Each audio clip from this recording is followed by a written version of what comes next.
ලස්සන මල්. good morning හැමෝටම. දැන් උදේ 7 විතර වෙලා පාන්දර 1:00 විතර වුණා ඊට නිදාගනිද්දී.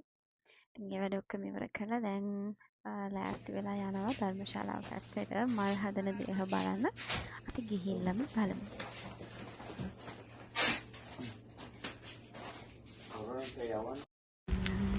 අපි මල් සරසන ගමන්ම අපි ආය ආවා වැඩ සිටින රූපත මැදේ වැඩ සිටින ඉති පිරිමි වහන්සේට මල් ටිකක් පූජා කරලා වන්දනා කරන්න. ගොඩක් අවුසරයි. ඒ වුණාට ආසාවෙන් තමයි මේ ගමන යන්නේ. අපි දැන් මල් සරස ඉඳලා අපි දැන් යනවා මෙහි තියෙන දූපත අතරමැද තියෙන හිටි පිරිමි වහන්සේ වන්දනා කරන්න. ඉතින් එතනින් මල් ටික අරගෙන අපි වන්දනා කරමු. ඇත්තටම ගොඩාක් නිස්කලංක පරිසරයක් තියෙන. හරිම ආස හිතෙන, හරිම හිත නිවන පරිසරයක්. ඇත්තටම කොච්චර වුණත් ඒක හරි ලස්සන, හරිම නිස්කලංක පරිසරයක්. ඉතින් හරිම ආශාවෙන් තමයි භාග්‍යවතුන් වහන්සේ වන්දනා කරන්න යන්නේ. අපි ඉස්සරහට ගිහින් ගොඩක් ප්‍රශ්නේ හරිම අමාරුයි. මේ මම යන්නේ ටූල් එකට ගිහිල්ලා තව අවශ්‍ය කරන බඩුවක් අරගෙන ඉතින් ආයෙ අපි එතනට යනවා.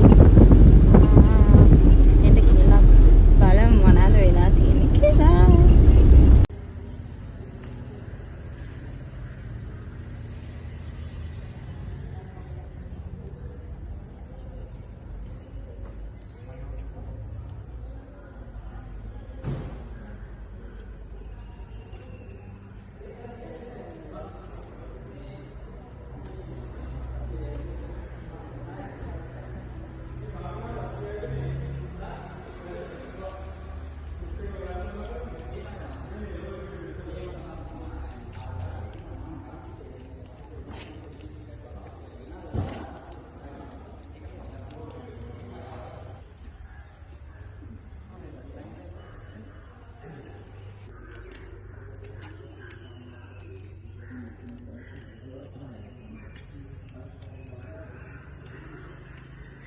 dari utara katu kan tahu kan arti ya